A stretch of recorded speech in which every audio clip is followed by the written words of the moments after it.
আরজিকর হাসপাতালের তরুণী চিকিৎসককে ধর্ষণ এবং নৃশংস হত্যার প্রহসনাত্মক বিচার হয়েছে, যার কারণে সন্দীপ এবং অভিজিতের জামিন হয়ে গেছে। সিবিআইয়ের ভূমিকা হতাশাজনক। তার বিরুদ্ধে প্রতিবাদ জানাতে এসইউসিআই আন্দোলনে মাঠে নেমেছে। তার অঙ্গ হিসেবে বটতলা থেকে এদিন সংগঠিত হয়েছে ধিক্কার কর্মসূচি। সারা দেশব্যাপী এই আন্দোলন চলবে বলে জানালেন অরুণ ভৌমিক। চলতি বছরের 9 আগস্ট কলকাতার আরজিকর মেডিকেল কলেজের রাতে কর্তব্যরত মহিলা পিজিটিকে ধর্ষণ ও নৃশংসভাবে খুন করার মতো বর্বরচিত ঘটনায় সারা দেশে ও বিশ্বে তোলপাড় সৃষ্টি হয়েছিল। লক্ষ লক্ষ মহিলা পুরুষ সারা রাতব্যাপী রাজপথ দখল করে বিক্ষোভ করে দেশের রাজ্যে রাজ্যে সুশীল সমাজ ডাক্তারদের সংগঠন আন্দোলন সংগঠিত করে এবং দুর্গাপূজাকালীন সময়েও বিচারের দাবিতে আন্দোলন চলতে থাকে। অভয়ের নৃশংস হত্যার বিচারের দাবিতে জুনিয়র ডাক্তারগণ জীবন বাজি রেখে আমরণ অনশনে বসে। মাঝপথে দেশের সর্বোচ্চ আদালত সুমোটো মামলা গ্রহণ করে শুনানি চালায় এবং অভিযুক্ত তদন্ত পরিচালনা করার জন্য কেন্দ্রীয় তদন্তকারী সংস্থা সিবিআই দায়িত্ব গ্রহণ করে। কিন্তু বিগত 90 দিনের মধ্যে তদন্তের চার্জশিট জমা দিতে পারেনি সিবিআই। এই ঘটনায় সারা দেশের মানুষ স্তম্ভিত, হতবাক। এসইউসিআই কেন্দ্রীয় কমিটি এর পেছনে কেন্দ্রীয় সরকার ও পশ্চিমবাংলা সরকারের যোগ সাজশ রয়েছে বলে মনে করছে। বিচারের নামে প্রহসন হয়েছে বলে এসইউসিআই এর দাবি।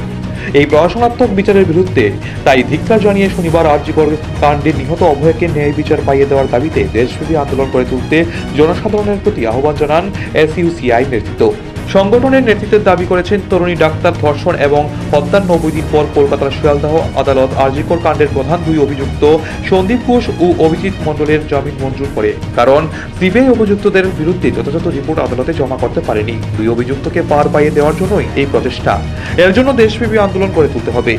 এসইউসিআই এই ন্যাক্কারজনক ঘটনার প্রতিবাদে দেশব্যাপী প্রতিবাদ দিবস পালন করার সিদ্ধান্ত গ্রহণ করেছে। তারই অঙ্গ হিসাবে আজ আগরতলা বটতলায় দলের উদ্যোগে এদিন বিক্ষোভ সভার আয়োজন করা হয়। সবাই দাবি উঠে আরজিকর মেডিকেল কলেজের পিজিটি অভয়কে নৃশংসভাবে ধর্ষণ ও হত্যার ঘটনার ন্যায় বিচার দিতে হবে। রাজনৈতিক প্রভাবহীন সিবিআই এর ভূমিকার বিরুদ্ধে তদন্ত করা প্রয়োজন। কলকাতার আরজিকর মেডিকেল কলেজের মহিলা পিজিটি 9 আগস্ট তাকে ধর্ষণ করে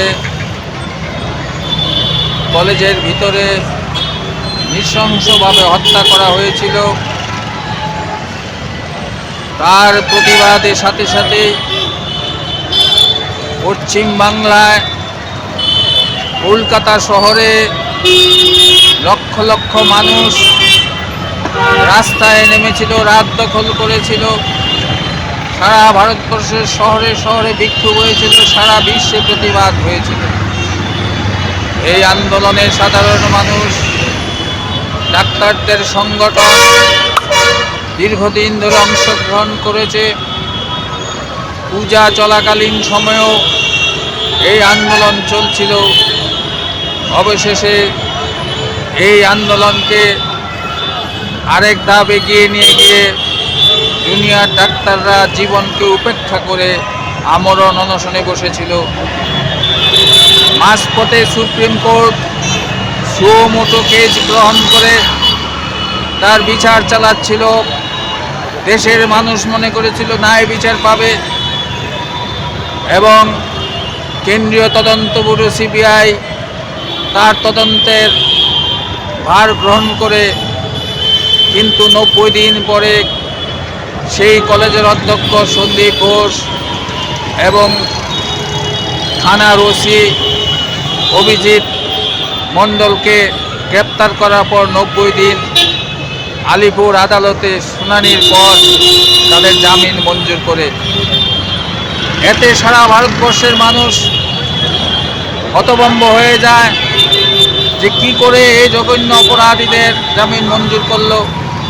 আমাদের দল এসইউসিআই কমিউনিস্টের কেন্দ্রীয় কমিটি এটাকে প্রহসন বলে ব্যাখ্যা দেয় এবং তার প্রতিবাদে, ন্যায় বিচারের নামে এই প্রহসনের প্রতিবাদে সারা দেশব্যাপী আন্দোলন গড়ে তোলা আহ্বান জানায়।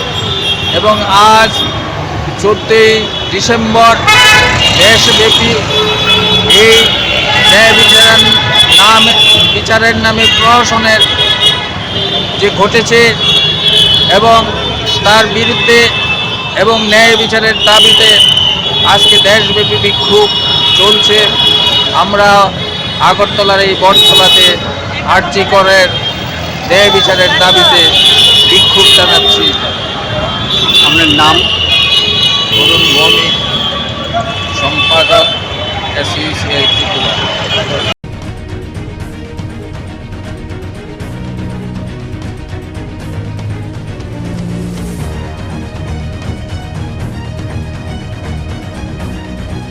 নিজস্ব প্রতিনিধি রিপোর্ট, এশিয়ান টাইমস।